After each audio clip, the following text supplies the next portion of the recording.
Notre invité sur cette 5e édition du Salon du jeu vidéo et du jeu de société, eh bien, c'est Eva du service jeunesse que l'on retrouve sur le plateau de Radio Topside. Bonjour Eva. Bonjour. Alors, heureuse de te retrouver cette année, comme toutes les autres années, c'est la 5e édition. Après cette première journée, puisqu'on est sur la dernière, même eh bien, déjà ce matin, nombreuses personnes étaient là.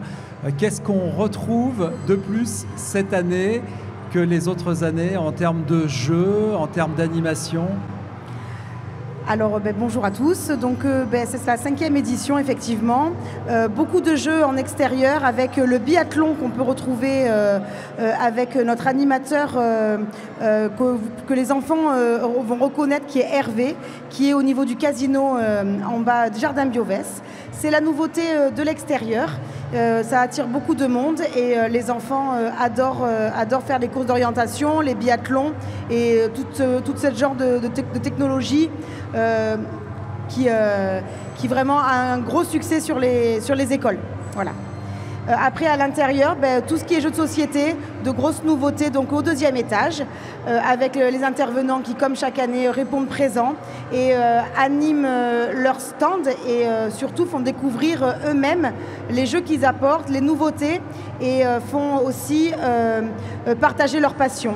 Et là, au 1er étage, au forum derrière moi, le Just Dance, beaucoup de succès, une activité qui est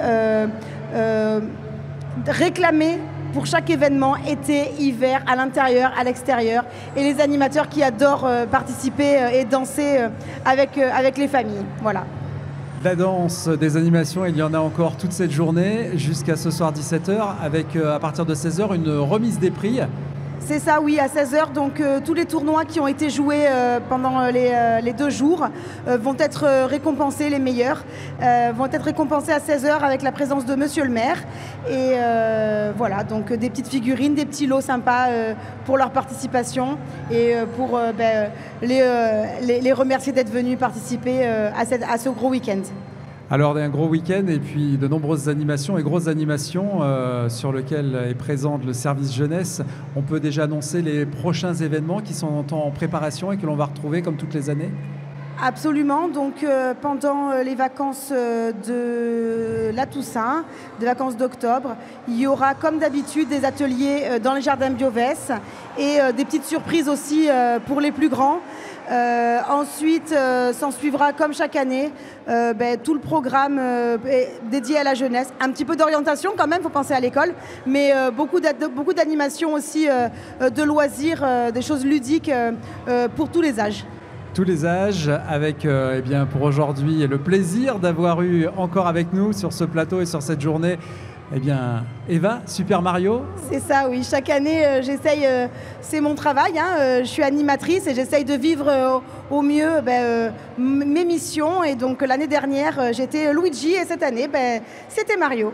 Et l'année prochaine, ça sera une autre surprise. Sûrement. Voilà, avec peut-être, on en parlait en off, des dates qui seront un petit peu différentes. C'est en cours? Oui, c'est vrai. Chaque année, le salon du jeu se déroule plutôt en début d'année, vers le printemps. Et cette année, pour la première, nous avons eu le salon à la rentrée scolaire. Donc, à voir si l'idée est bonne ou si plutôt on reviendra sur d'autres dates. Mais le public est toujours présent et ça fait plaisir. Plus nombreux chaque année? On espère encore, toujours. C'est le but, on est vraiment là pour les familles et pour les jeunes, donc venez vite. Allez, on vous attend, on est là jusqu'à 17h, tous ensemble. Peut-être vous qui nous écoutez sur Radio Topside ou sur les réseaux sociaux. Merci Eva, bonne continuation pour cette journée. On se donne rendez-vous pour la remise des prix avec Monsieur le maire à partir de 16h. De 16h, eh bien on sera là, présent. Merci Eva. Merci beaucoup Jérôme. Radio Topside, votre radio de proximité à Menton.